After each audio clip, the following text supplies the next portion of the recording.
مجھے میرے والد نے میرا ٹیبلٹ واپس دے دیا۔ میں ظہیر سے اپنے ٹیبلٹ سے گیم کلیش آف کلینز سے بات کرتی تھی، کلیش آف چینز ہے یا کلینز ہے، پر بات کیا کرتی تھی۔ اپریل میں ظہیر اپنے بھائی اور والدہ کے ساتھ کراچی میرے رشتے کے لیے آ رہے تھے اور اپنے کسی رشتے دار کے پاس ٹھہرے تھے۔ میری والدہ نے مجھے منع کر دیا، جس پر میں نے ظہیر کو بتایا کہ میری امی نہیں مان رہی، لہٰذا آپ لوگ نہ آئے۔ اس وجہ سے یہ میرے گھر نہیں آئے اور واپس چلے گئے۔ میرے والدین نے میرے اوپر سختی شروع کر دی اور میری شادی زین العابدین سے کرانا چاہتے تھے، لیکن میں راضی نہ تھی۔ میرے والدین نے زین العابدین کو کراچی اپنے گھر میں رکنے کے لیے بلایا اور وہ کراچی ہمارے گھر میں آ کر رہنے لگا، جو اکثر مجھے چھیڑتا تھا۔ یہ لفظ ہے جی، لیکن میں اس کو اچھا نہیں سمجھتی تھی۔ میرے والدین میرے ساتھ سختی کیا کرتے تھے اور کبھی کبھار مار پیٹ بھی کرتے تھے۔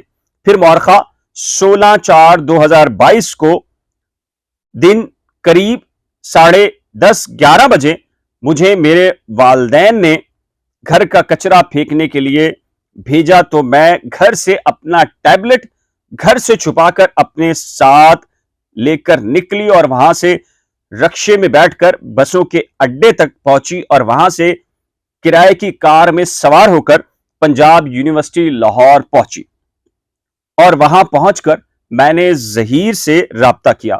ظہیر آیا، اس نے کار والے کو کرایہ ادا کیا اور پھر میں نے ظہیر کو کہا کہ میں گھر سے بھاگ کر آئی ہوں اور آپ سے شادی کرنا چاہتی ہوں، جس کے بعد ظہیر مجھے ایک وکیل کے گھر دفتر لے گیا۔ وکیل کا نام رائے خرم تھا۔ وہاں مجھے وکیل نے دفتر میں بٹھایا اور وکیل کے دفتر میں ہمارا نکاح ہوا۔ میں اپنی مرضی اور رضامندی سے گھر کراچی سے اپنے والدین کو بغیر بتلائے صوبہ پنجاب لاہور جا کر پسند اور مرضی سے ظہیر احمد سے نکاح کیا۔ جی ہاں، مجھے کسی نے اغوا نہیں کیا۔ میری تاریخ پیدائش 2006 کی ہے۔ میرے والدین نے میری پیدائش 2008 کی لکھوائی ہے۔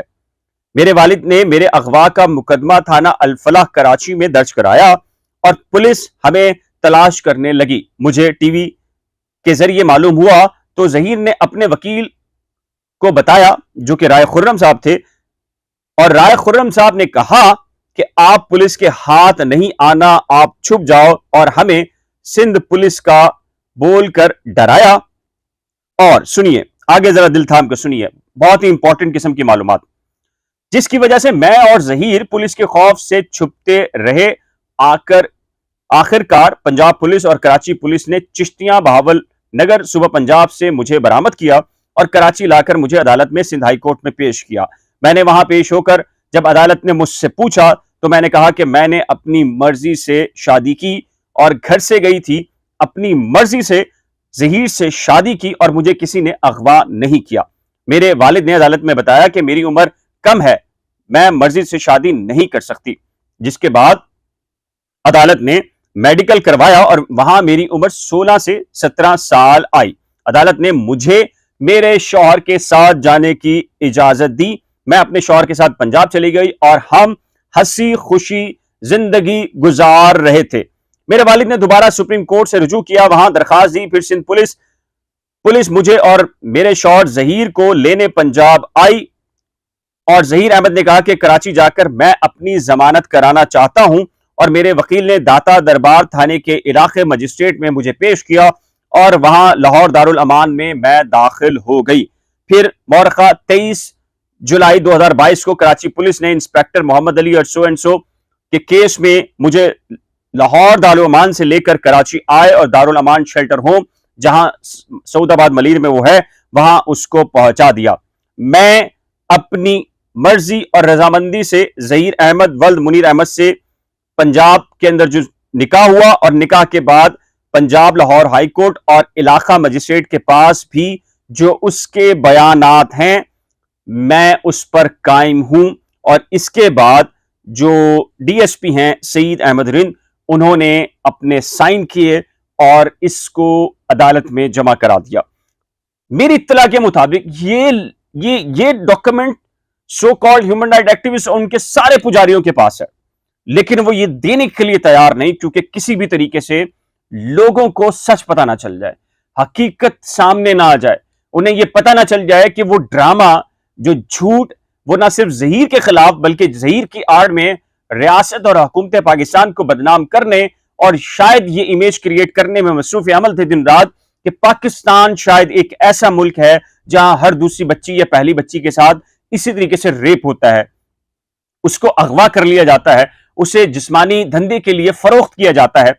کہیں ثابت نہیں ہوا تمام تر ڈاکومنٹس کے اندر, لیکن انہیں پتا تھا کہ کراچی میں آنے کے بعد یہ بیان اگر سامنے آ گیا پبلک کے سامنے, عوام الناس کے سامنے, تو ظاہر ہے کہ ان کا جھوٹ مکروہ قسم کا چہرہ بے نقاب ہو جائے گا.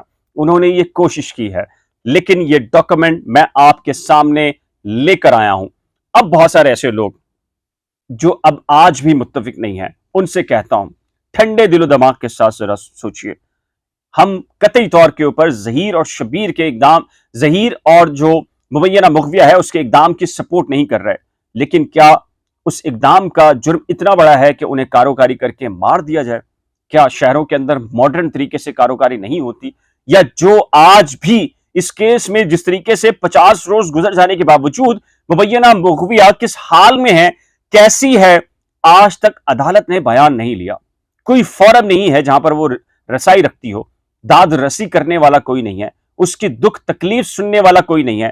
اس کے ساتھ کال کوٹری میں کیا ہو رہا ہے آزاد فورم کے اوپر نہ آپ کے پاس کوئی انفارمیشن ہے, نہ ہمارے پاس انفارمیشن ہے. میرا خیال سے یہ زیادتی ہے. اگر آپ مخالف کیمپ کے ہیں تو ذرا سوچئے کہ کیا اتنی بڑی سزا ہونی چاہیے؟ ٹھیک ہے, کم عمری میں صحیح, آپ کا دعویٰ بھی ٹھیک کہ کم عمر ہے, لیکن کیا اس کی سزا یہ بنتی ہے؟ ذرا دل پر ہاتھ رکھ کر ذرا سوچئے گا, اور نیچے دیے گئے کمنٹ سیکشن میں اپنی قیمتی رائے کا اظہار کرنا مت بھولیے گا. ایک نئے ولاگ کے ساتھ جلد ملیں گے, لیکن اس سے پہلے ریکویسٹ ہے کہ آپ نے کرنٹ افیئرز ود بلال اور نئی کھوج NAEKHOOJ کو ابھی تک سبسکرائب نہیں کیا تو براہ کرم سبسکرائب, ویڈیو کو شیئر, لائک اور بیل آئیکن کو لازم پریس کیجیے گا. خدا حافظ.